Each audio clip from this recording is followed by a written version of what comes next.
በስመ አብ ወወልድ ወመንፈስ ቅዱስ አሐዱ አምላክ አሜን።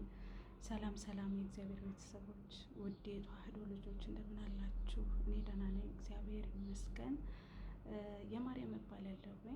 የልባም አድርገኝ ዩቲዩብ ቻናል ባለቤት ነኝ። እንኳን ወደ ቻናሌ በሰላም መጣችሁ እያልኩኝ እንግዲህ ይህን ቻናል ሰብስክራይብ በማድረግ ላይክ በማድረግ ቤተሰብ ይሁኑን ይቀላቀሉን እያልኩኝ እንግዲህ በባለፈው ትምህርት ዘመናዊ ሴት ምን ማለት ነው የሚለውን በመጽሐፍ ቅዱስ ልባሟ ሴት ነች ዘመናዊ ሴት ማለት የሚለውን እንግዲህ በእኔ ሀሳብ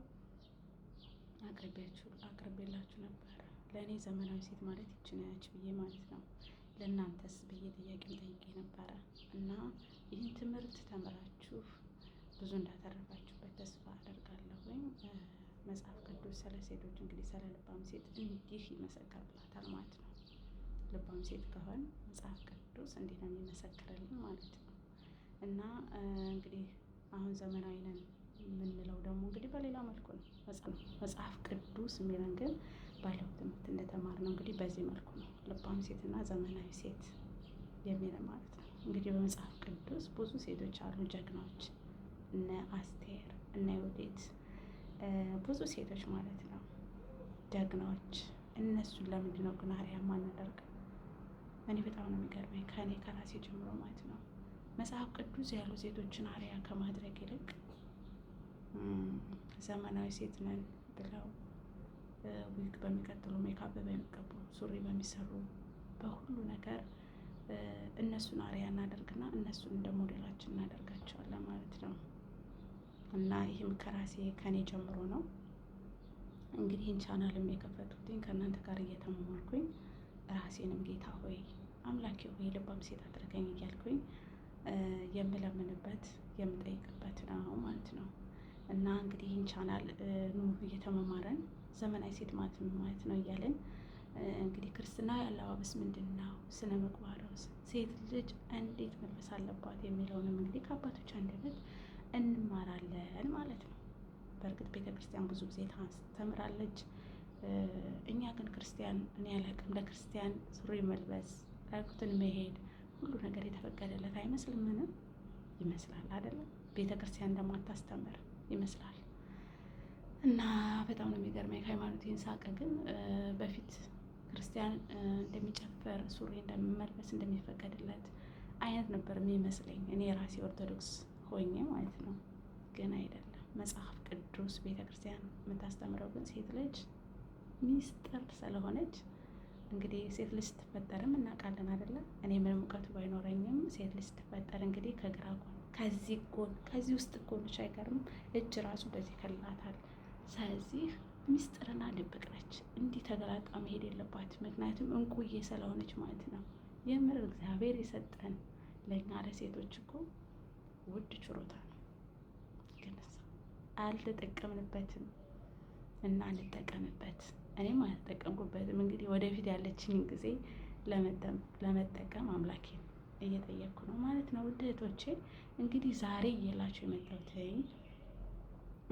በዚህ ዘመን ዘመናዊ ሴት የምላቸው ለእኔ አርአያ የሆኑ ሁለት አሉ። እነሱን ብዙ ናቸው፣ ግን ለእኔ ዛሬ እየላችሁ የመጣሁት እነሱን ነው ማለት ነው። እነሱም እነማን ናቸው? ዩቲዩብ ቻናል ባለቤት ናቸው። ሀና ዘኢትዮጵያ ትባለች አንዷ። በእውነት እሷ በጣም በቃ ለእኔ ምን ልበላቸው፣ ለእኔ አርአያ ሞዴል ዘመናዊ ሴት ምርጥ ሴት እሷ ነች። አሁን ላለው ትውልድ አሁን ካለው ማለት ነው። ግን ብዙ ሴቶች አሉ፣ እነሱ ብቻ ናቸው ማለት አይደለም። ሁለቱን አመጣሁላችሁ እንጂ ማለት ነው። እና ሀና ዘኢትዮጵያ ደግሞ የሚያስገርመኝ የውጭንም ዓለም ታውቃለች ማለት በቅንጦት በሁሉ ነገር ያለፈች ስለሆነች ያን ሁሉ ትታ እንጃ ሴትነትን፣ ነጠላ አለባበሷ፣ ሁሉ ነገሯ በቃ ስነ ምግባሯ ክርስትናዊ ስነ ምግባሯን የሚገልጽ ምርጥ ሴት ነች። እና እስኪ እሷ ዛሬ የምትለኝ ከዩቲዩብ ቻናሏ ላይ እንግዲህ ስታስተላለፍ ለኛ ለሴቶች ያለውን እየተመለከትኩኝ ነበረ። እኔም ደግሞ ለእናንተ ለተመልካቾቼ ፀጉራችን ብንሸፍን ምንድን ነው የምንጠቀመው፣ የምናገኘው ጥቅም ምንድን ነው ብላ እሷ ከመጽሐፍ ቅዱስም ስታስተምረን ነበር ማለት ነው። እና ያንን ትምህርት ደግሞ እናንተም ተጋበዙልኝ ብዬ ነበር። እሺ የመጀመሪያው እንግዲህ አንድ ሴት ጸጉሯን ብትሸፍን የምታገኘው ጥቅም የእግዚአብሔርን ትእዛዝ ታከብራለች። በአንደኛ ቆሮንቶስ ምዕራፍ 11 ቁጥር 6 ላይ ቅዱስ ጳውሎስ ሲያስተምር ሴትም ራሷን ባትሸፍን ጠጉሯንም ደግሞ ትቆረጥ፣ ለሴት ግን ጠጉሯን መቆረጥ ወይም መላጨት የሚያሳፍር ከሆነ ራሷን ትሸፍን ብሎ ያዘናል። ስለዚህ ቅዱስ ጳውሎስ እንግዲህ ወደ ላይ ስታይ ራሷን ሳትሸፍን ግን የምትጸልይ ወይም ትንቢት የምትናገር ሴት ሁሉ ራሷን ታዋርዳለች፣ እንደተላጨች ያህል አንድ ነውና ይላል። ስለዚህ ሴት ልጅ ጸጉሯን መሸፈን እንዳለባት ነው የሚያስተምረን እና አንደኛ ተሰሎንቄ ምዕራፍ 5 ቁጥር 17 ላይ ደግሞ ሳታቋርጡ ጸልዩ ተብለናል። ብዙ ሰዎች አርጊው የሚያደርጉት ይህንን ጥቅስ ወይም ይህንን ትምህርት ሴት ልጅ በምትጸልይበት ጊዜ ነው ጸጉሯን መሸፈን ያለባት ብለው ይላሉ። እንደዛ ነው ብዬ እኔ አላምንም። ነገር ግን እንደዛ ከተባለ ራሱ አንደኛ ተሰሎንቄ ምዕራፍ 5 ቁጥር 17 ላይ ሳታቋርጡ ጸልዩ፣ በሁሉ አመስግኑ፣ ይህ የእግዚአብሔር ፈቃድ በክርስቶስ ኢየሱስ ወደ እናንተ ነውና ይላል። ያ ማለት ሁላችንም ሳናቋርጥ እንድንጸልይ ታዘናል። ስለዚህ ሴት ልጅ ጸጉሯን በምትሸፍንበት ጊዜ መጸለይ በማንኛውም ሰዓት መጸለይ ትችላለች ማለት ነው፣ በዛ አርጊመንት ከመጣ ማለት ነው።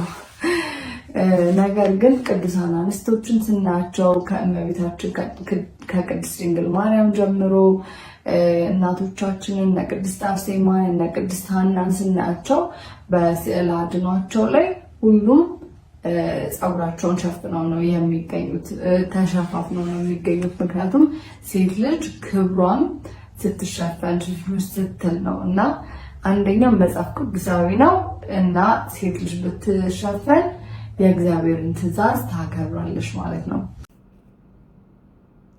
እንግዲህ ቤተሰቦቼ ሀንቹን እንደሰማችኋት ጸጉራችን ብንሸፍነው የምናገኛቸው ጥቅም እንዴት እንደሆነ በሰፊው አብራርታልናለች፣ መክራናለች ማለት ነው። ብዙ ጥቅም ነው የምናገኘው ጸጉራችንን ስንሸፍን፣ በጣም ብዙ ነገር ማለት ነው። ለጸጉራችን የምንወስደውን ጊዜ ለጸሎት ጊዜ እናደርጋለን፣ ለማንበቢያ ጊዜ እናደርጋለን። ብዙ ነው የተማርኩበት እኔም ማለት ነው። እናንተም ብዙ እንደተማራችሁበት ተስፋ አደርጋለሁ። ጆሮአችሁን አዘንብሉ፣ ቃሌንም አድምጡ፣ በሕይወትም ትኖራላችሁ። እግዚአብሔር በሚገኝበት ጊዜ ፈልጉት፣ ቀርቦም ሳለ ጥሩት። ክፉ ሰው መንገዱን በደለኛም ሐሳቡን ይተው፣ ወደ እግዚአብሔር ይመለስ፣ ርኅራኄው በእርሱ ላይ ነውና ምሕረቱም ብዙ ነውና። በደስታ ትወጣላችሁ፣ በሰላምም ትጓዛላችሁ።